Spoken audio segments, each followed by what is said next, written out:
Era uma manhã comum numa escola pública de São Paulo. Mas às 9h30, o som dos livros foi substituído por gritos, tiros e sangue. 2 ex-alunos, armados e frios, transformaram a Escola Estadual Raul Brasil em palco de um dos massacres mais brutais da história do Brasil. Esse é o caso do Massacre de Suzano.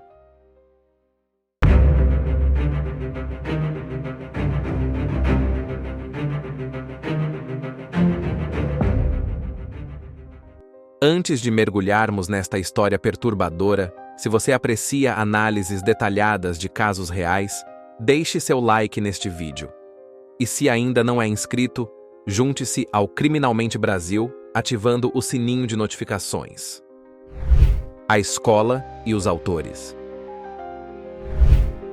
A Escola Estadual Raul Brasil, em Suzano, região metropolitana de São Paulo, era uma instituição como tantas outras no Brasil. Naquela quarta-feira, 13 de março de 2019, aproximadamente 350 alunos estavam presentes no prédio.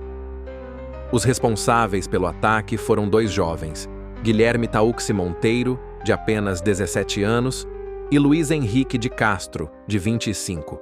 Ambos haviam sido alunos daquela mesma instituição. Guilherme havia abandonado os estudos pouco tempo antes. Segundo relatos, ele sofria bullying constante. Sua aparência franzina e comportamento reservado o tornavam alvo frequente de piadas. Luiz Henrique, mais velho, havia concluído seus estudos na instituição anos antes e trabalhava como entregador. Na superfície eram jovens comuns. Guilherme vivia com a avó após perder os pais, enquanto Luiz morava com a mãe. Nada em seus perfis públicos sugeria a capacidade para o nível de violência que estavam prestes a demonstrar. Por trás das aparências crescia um plano meticuloso, alimentado por ressentimento, influências perigosas e uma obsessão mórbida que culminaria em tragédia. O planejamento, influências e obsessões. O massacre de Suzano não foi um ato impulsivo. Durante meses, Guilherme e Luiz planejaram cada detalhe, inspirados por uma cultura de violência que transcendia fronteiras. Investigações revelaram que os 2 estudaram atentamente outros massacres escolares, em particular o ataque à escola de Columbine, nos Estados Unidos, ocorrido em 1999. Columbine não era apenas uma referência, era uma obsessão. Os 2 consumiam avidamente todo o material relacionado ao massacre americano. Documentários, reportagens, fotos e até os diários deixados pelos atiradores Eric Harris e Dylan Klebold. Investigações em seus computadores revelaram o consumo frequente de conteúdo extremista em fóruns obscuros da internet. Nesses espaços digitais, a violência era glorificada e massacres como o de Columbine tratados com admiração. A preparação material também foi meticulosa. Adquiriram armas ilegalmente, improvisaram explosivos caseiros e compraram roupas pretas e máscaras que remetiam à estética dos atiradores de Columbine. O aspecto mais perturbador foi a frieza emocional.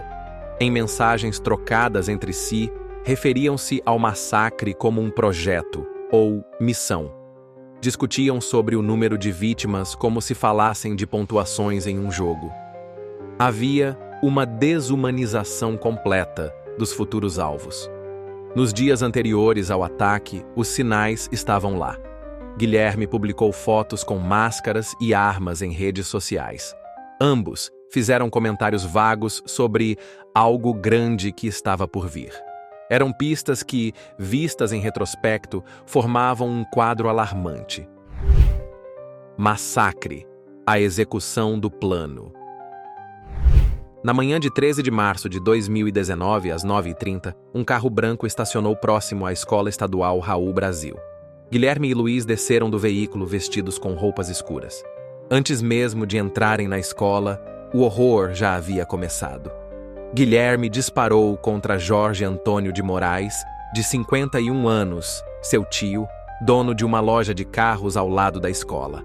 Jorge morreu no local, tornando-se a primeira vítima, Sem hesitar, os dois seguiram para o portão principal da escola. Era horário de intervalo e dezenas de estudantes circulavam pelo pátio. A coordenadora pedagógica Marilena Umezu, de 59 anos, foi atingida imediatamente. Logo em seguida, a inspetora Eliana Regina de Oliveira Xavier, de 38 anos, também foi alvejada fatalmente. O som dos primeiros disparos gerou confusão. Quando a realidade da situação se tornou clara, o pânico se instalou. Estudantes corriam em todas as direções, buscando desesperadamente abrigo. Os atiradores avançaram pelo corredor principal, atirando contra qualquer pessoa que cruzasse seu caminho.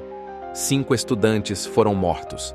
Caio Lucas da Costa Limeira, de 15 anos, Cleiton Antônio Ribeiro, de 17, Samuel Melquíades Silva de Oliveira, de 16, Douglas Murilo Celestino, de 16. O caos era total. Professores tentavam trancar salas de aula, enquanto outros guiavam estudantes para saídas de emergência. Telefones celulares registravam mensagens desesperadas de despedida para familiares. Sirenes começaram a soar à distância. O tempo parecia se arrastar para as vítimas, mas na realidade, apenas minutos haviam se passado desde o início do ataque. O fim. Suicídio e silêncio. Com o som da sirene se aproximando, Guilherme e Luiz perceberam que seu tempo estava acabando. Os dois se dirigiram à biblioteca da escola, onde alguns alunos ainda estavam escondidos entre as estantes. Dentro da biblioteca ocorreu o último ato daquela manhã sangrenta. Guilherme, aparentemente o mentor do ataque, virou-se para Luiz Henrique e disparou um tiro certeiro na cabeça do companheiro. Em seguida, antes que qualquer policial pudesse alcançá-lo, Guilherme voltou a arma contra si mesmo. Um último disparo ecoou pelos corredores já silenciosos da escola. O massacre havia terminado da mesma forma que começou, com violência brutal e sem sentido. Quando os primeiros policiais entraram no prédio, encontraram uma cena de devastação.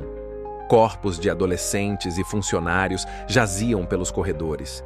Sobreviventes traumatizados emergiam lentamente de seus esconderijos. Muitos em estado de choque profundo. O ataque durou aproximadamente 8 minutos. 8 minutos que transformaram para sempre a vida de centenas de famílias, da comunidade de Suzano e, de certa forma, de todo o Brasil. Nas horas seguintes, ambulâncias transportaram os feridos para hospitais próximos. Pais desesperados corriam para a escola em busca de informações sobre seus filhos. A escola, que deveria ser um espaço de aprendizado, havia se transformado em uma cena de crime. As vítimas. Por trás dos números desta tragédia existiam pessoas, vidas interrompidas, sonhos desfeitos, famílias despedaçadas. No total, 10 pessoas perderam suas vidas naquele dia, incluindo os 2 atiradores.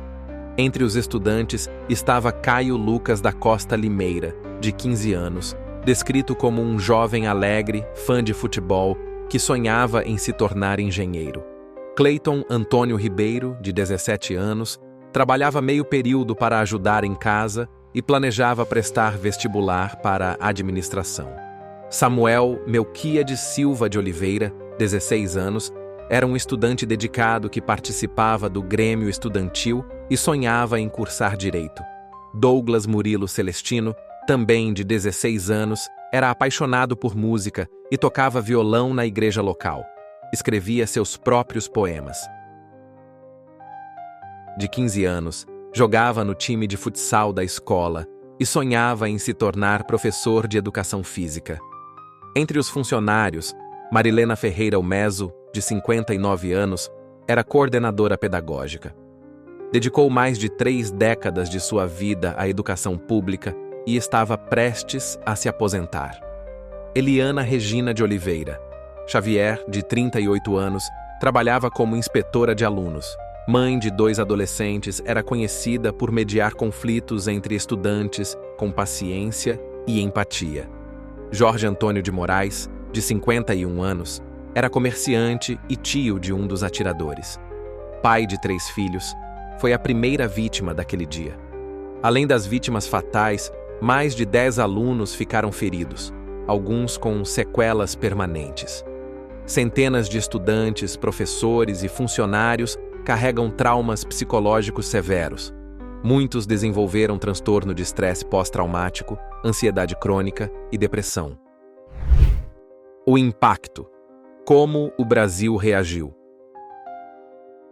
O massacre de Suzano provocou uma onda de choque que se espalhou por todo o Brasil.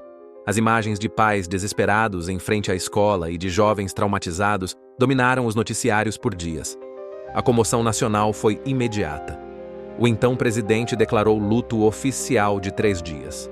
Políticos de todos os espectros ideológicos manifestaram solidariedade às famílias. Nas redes sociais, a hashtag #PrayForSuzano tornou-se um dos assuntos mais comentados. Em Suzano, a comunidade local se uniu em vigílias e atos ecumênicos. Milhares de pessoas compareceram ao funeral coletivo das vítimas. Flores, cartazes e velas foram depositados em frente à escola. O massacre também catalisou debates importantes sobre segurança nas escolas, saúde mental de jovens, acesso a armas e radicalização online. Diversas instituições implementaram detectores de metal, câmeras de segurança adicionais e treinamentos específicos para situações de emergência. A saúde mental de crianças e adolescentes, tema frequentemente negligenciado, ganhou destaque nas discussões públicas. Especialistas apontaram para a necessidade de maior atenção aos sinais de sofrimento psíquico e comportamentos de risco entre jovens. O acesso a armas e a cultura da violência também entraram no centro do debate. Paralelamente, cresceu a preocupação com a influência de conteúdos violentos e extremistas disponíveis na internet, especialmente para jovens em situação de vulnerabilidade emocional. Para as famílias das vítimas e para a comunidade de Suzano, não houve retorno à normalidade. O massacre redefiniu suas vidas, dividindo-as em antes e depois daquele fatídico 13 de março. O massacre de Suzano não foi apenas uma tragédia isolada. Foi um grito de alerta que ecoa até hoje. Um alerta sobre as fissuras profundas em nossa sociedade e sobre o que acontece quando ignoramos sinais de perigo. Esta tragédia nos força a confrontar verdades incômodas. A primeira delas é que massacres escolares, antes vistos como um problema americano, tornaram-se uma realidade brasileira. Suzano não foi o primeiro caso no país e, infelizmente, não seria o último. Outra verdade difícil é que esses ataques raramente surgem do nada. Os perpetradores geralmente deixam um rastro de sinais de alerta, isolamento social profundo, fascinação por violência extrema, identificação com outros atiradores, expressões de ódio e ressentimento. O massacre também expõe as consequências letais do bullying e da exclusão social. Guilherme havia sido sistematicamente humilhado durante seus anos escolares. Isso não justifica suas ações, mas ilumina como a crueldade cotidiana pode contribuir para o desenvolvimento de ressentimentos profundos. A internet e as redes sociais desempenham um papel complexo nesse cenário. Por um lado, oferecem comunidades de apoio para jovens que se sentem isolados. Por outro, abrigam fóruns obscuros onde a violência é glorificada e massacres são tratados como atos heróicos. Há também questões estruturais que não podemos ignorar. O subfinanciamento crônico da educação pública brasileira resulta em escolas sem recursos adequados para identificar e apoiar estudantes em situação de vulnerabilidade. A falta de profissionais de saúde mental nas instituições de ensino significa que muitos jovens em sofrimento psíquico nunca recebem a ajuda de que necessitam. As vítimas de Suzano merecem mais do que nossa comoção temporária. Merecem ser lembradas não apenas como estatísticas em uma tragédia, mas como pessoas com sonhos, talentos e potenciais que nunca serão realizados. O verdadeiro tributo às vítimas está nas ações concretas para construir escolas mais seguras e acolhedoras. Está na atenção redobrada aos sinais de sofrimento psíquico entre jovens. Está no combate sistemático ao bullying e à exclusão social. O massacre de Suzano nos lembra que por trás de cada manchete chocante existem vidas reais, sonhos interrompidos e famílias devastadas. Nos lembra também que a violência extrema raramente surge do nada. Ela cresce nas sombras da indiferença. E você? O que pensa sobre este caso? Acredita que estamos mais preparados hoje para identificar e prevenir tragédias semelhantes? Que medidas você considera mais urgentes para proteger nossas escolas e nossos jovens? Deixe sua opinião nos comentários. Compartilhe este vídeo para que mais pessoas possam refletir sobre as questões profundas que ele levanta. Se você se interessa por análises aprofundadas de casos reais, não se esqueça de deixar o seu like, se inscrever no canal Criminalmente Brasil e ativar o sininho para receber todas as notificações de novos vídeos. Nos vemos no próximo episódio, se você tiver coragem.